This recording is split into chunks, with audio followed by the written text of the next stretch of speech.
মৌলভীবাজারের বড়লেখা উপজেলার মাধবকুণ্ড জলপ্রপাত দেশের অন্যতম পর্যটন কেন্দ্র। জলপ্রপাত পর্যটন কেন্দ্রে সারা বছর দেশি বিদেশি পর্যটকদের পদচারণায় মুখরিত থাকে। তবে পাহাড়ি ঢল ও ভারী বর্ষণে মাধবকুণ্ডের সড়কের কয়েকটি স্থান 2017 সালে দেবে যায়। ভেঙে যাওয়া অবকাঠামো বন বিভাগের অব্যবস্থাপনায় এখনও পুরোপুরি মেরামত করা হয়নি।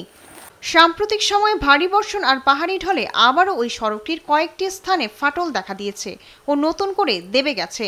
জলপ্রপাতের কুণ্ডে যাওয়ার মূল সিঁড়ির নিচের মাটি সরে গিয়ে পর্যটকদের চলাচলের পথ হয়ে উঠেছে অতি ঝুঁকিপূর্ণ। প্রাথমিকভাবে বালুর বস্তা ফেলে ফাটল ভরাট করা হচ্ছে। তবে ভাঙা রাস্তা ও নোংরা পরিবেশ এখন পর্যটকদের জন্য চরম ভোগান্তি হয়ে দাঁড়িয়েছে।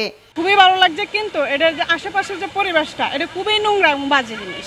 আমি আসছি প্রথমবার মাধবকুণ্ডে, তো যদি এটা আসলে এরকম পরিবেশ থেকে যায় তাহলে হয়তোবা নেক্সট টাইম আসার মতো সেই মন মানসিকতাটা আর থাকবে না। সড়কটির বেহাল অবস্থার কারণে পর্যটকদের সংখ্যা অনেক কমে গেছে বলে জানান স্থানীয় ব্যবসায়ীরা। বন বিভাগ বলছে, ভারী বর্ষণ ও পাহাড়ি ঢলের স্রোতে এই ভয়াবহ অবস্থার সৃষ্টি হয়েছে। প্রাথমিকভাবে বালির বস্তা দিয়ে মেরামতের চেষ্টা করা হয়েছে। পুরো বিষয়টি ঊর্ধ্বতন কর্তৃপক্ষকে জানানো হয়েছে। ইকো পার্ক ও জলপ্রপাতের প্রাকৃতিক সৌন্দর্য ধরে রাখতে হলে জোড়াতালির কাজ নয়, সঠিক পরিকল্পনা ও রক্ষণাবেক্ষণ প্রয়োজন।